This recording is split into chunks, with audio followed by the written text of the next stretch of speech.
বেরোচ্ছি।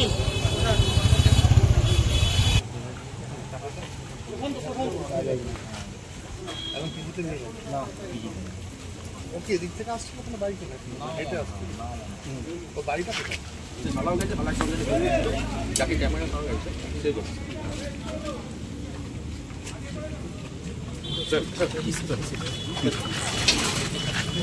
আপনার কেউ ভিতরে ঢুকবেন না? না না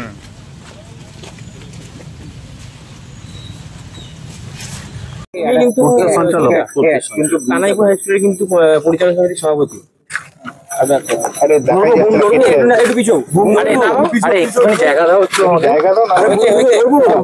দাদা এখানে এলেন, আপনাদের দলেরই একজনকে চাকুনে একদম ধারালো অস্ত্র দিয়ে আঘাত করা হয়েছে, কি বলবেন? খুব দুঃখজনক ঘটনা এবং খুব ভয়াবহ ঘটনা। আমি সিসিটিভি ফুটেজে ধরা পড়েছে, দেখছিলাম। এইমাত্র আমাদের সিপি সাহেবও এসছেন, চন্দননগর কমিশনারেটের সিপি সাহেবও এখানে এসছেন, উনি নিজে ইনভেস্টিগেশন করছেন। এতক্ষণ ওনার সঙ্গে কথা হলো। আমার সঙ্গে এই ব্লকের প্রেসিডেন্ট নিখিল বাবু আছেন, নিখিল চক্রবর্তী। ঘটনাটা ওনার এটা গ্যাসের ডিলারশিপ, ওনার ঠিক দোকানের সামনে যে মুহূর্তে আমি দেখলাম যে বাইকে উনি উঠছেন, পেছন দিক থেকে দুজন এসে ঘাড়ে প্রথমে, তারপরে হাতে এবং তারপর সারা শরীর অজস্র ভোজালির কোপ মারতে শুরু করলো এবং তারপর তারা হেঁটে হেঁটে এখান থেকে চলে গেছে। এইটুকু পাওয়া গেছে, বাকিটা পুলিশ ইনভেস্টিগেশন করছে। একটা কথা শুধু বলবো যে ও পঞ্চায়েতের পূর্ত দপ্তরের সঞ্চালক ছিল এবং নিজে এইখানকার ব্যবসায়ী সমিতির প্রেসিডেন্ট, নিজে একজন গ্যাসের ডিলার, স্থানীয় এই যে হাই স্কুল আছে সেই হাই স্কুলের পরিচালন সমিতির সভাপতি ছিল এবং অত্যন্ত জনপ্রিয় ছেলে ছিল এবং সবাইকে খুব ভালোবাসত। এবং সেই জন্যই নিশ্চিতভাবে এত একটি জনপ্রিয় ছেলে যে একাধারে পঞ্চায়েতের সদস্য, পূর্তের সঞ্চালক, বাজারে সুপ্রতিষ্ঠিত ব্যবসায়ী, একজন ব্যবসায়ী সমিতির কর্ণধার এবং স্থানীয় হাই স্কুলের পরিচালন কমিটির সভাপতি, নাম আপনারা পেয়েছেন লালটু চক্রবর্তী, পিন্টু চক্রবর্তী, তার ডাকনাম মুন্না। তাই তাকে কেন এইভাবে যে আঘাত করা হলো এবং কিভাবে হলো পুলিশ তা ইনভেস্টিগেশন করছে। আপাতত ওরা মানে খুবই লেগেছে, হাতটা তো সম্পূর্ণভাবে বিচ্ছিন্ন হয়ে গেছে শরীর থেকে একটা হাত। সেই অবস্থায় ওকে পিজি হাসপাতালে নিয়ে গেছে। সেখানে আমার গ্রাম পঞ্চায়েতের প্রধান আছে, আমার যারা আরো ব্লকের নেতৃবৃন্দ আছে তারা সেখানে গেছেন, যোগাযোগ চলছে। আপাতত হাসপাতালে নিয়ে গিয়ে ভর্তি করেছে, আমরা যোগাযোগ রাখছি বা যেগুলো দরকার সেগুলো। কানাইপুর এলাকায় আগে এরকম ঘটনা প্রায় শোনা যেত, কিন্তু তৃণমূল সরকার ক্ষমতায় আসার পর পুরো শান্ত হয়ে যায় পরিবেশ। এখন হঠাৎ করে আবার এই ঘটনা এটা তো পুলিশ ইনভেস্টিগেশন করছে। আমি তো বললাম অত্যন্ত মানে খুব ঘটনাটা অত্যন্ত গভীর এবং আমি শুধু এই কথাই বলতে পারি যে পিন্টু অত্যন্ত এখানে জনপ্রিয় ছেলে ছিল এবং সে একজন প্রতিষ্ঠিত ব্যবসায়ী।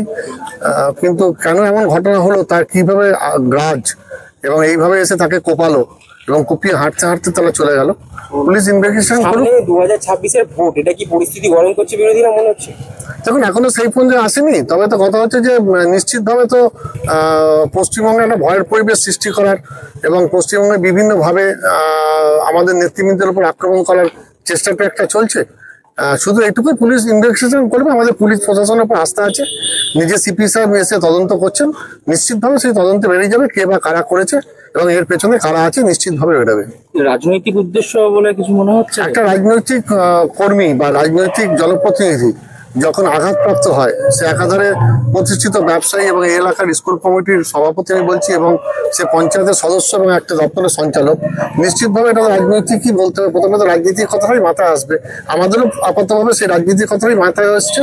এবং ঘটনাচক্রে ব্লক প্রেসিডেন্ট মিটিং ডেকেছিল, সেই মিটিংয়ে যাওয়ার জন্যই ও কিন্তু দোকান থেকে বেরিয়েছিল, ওর এই দোকান থেকে। এবং দোকান থেকে যখন বেরোচ্ছে, আমরা যেটুকু সিসিটিভিতে দেখেছি, বেরোবার সময় পেছন থেকে অতর্কিত এসে তারা এখানটায় দাঁড়িয়েছিল। অতর্কিত যখন একের পর এক চপার বা যাই হোক ধারালো অস্ত্র দিয়ে একের পর প্রথমে ঘাড়ে, তারপরে পিঠে, তারপরে হাতে পরে যখন তখন হাতে একের পর এক কোপ চালায়, অন্তত 10-15টা কোপ চালিয়েছে। মানে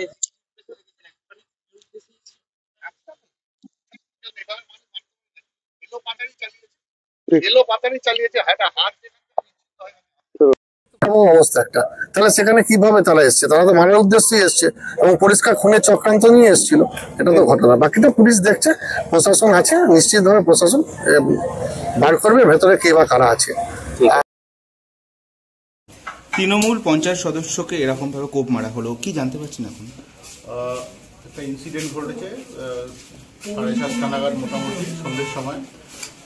আমাদের এখানকার কানাইপুর গ্রাম পঞ্চায়েতের মাননীয় সদস্য শ্রী পিন্টু চক্রবর্তী এলিয়াস মুন্না, উনি যখন ওনার এই গ্যাস গোডাউনের থেকে বাইকে করে বেরোচ্ছিলেন, সে সময় একাধিক দুজনকে দেখতে পাচ্ছি আমরা, যেটা শুনলাম। তো তারা এসে ওনাকে আঘাত করে কোনো ধারালো অস্ত্র দিয়ে। উনি গুরুতর আহত হয়েছেন, ওনাকে ট্রিটমেন্টের জন্য হাসপাতালে নিয়ে যাওয়া হয়েছে, কলকাতার একটা পিজিতে খুব সম্ভবত, ওখানে আমাদের লোক গেছে। আর বাকি যে ঘটনা ঘটেছে সেটা আমরা তদন্ত করে দেখছি। কাউকে কি এখন আইডেন্টিফাই করা গেছে? না, আমাদের চেষ্টা চলছে, আমরা ডিটেক্ট করে ফেলবো। একেবারে ভর সন্ধ্যার বেলায় এখানে ইনসিডেন্ট ঘটেছে, আমরা প্রত্যক্ষদর্শী বা যা যা এভিডেন্স আছে সেগুলো দেখে। উনি তো ব্যবসায়ী সমিতির সভাপতিও, তো ব্যবসায়িক কোনো উদ্দেশ্য নাকি রাজনৈতিক কিছু জানা যাচ্ছে? এখন একদম পুরো ইনিশিয়াল স্টেজে আছি আমরা ইনভেস্টিগেশনে, এখন কিছু বলা সম্ভব নয় এই মুহূর্তে। ঠিক আছে, ধন্যবাদ।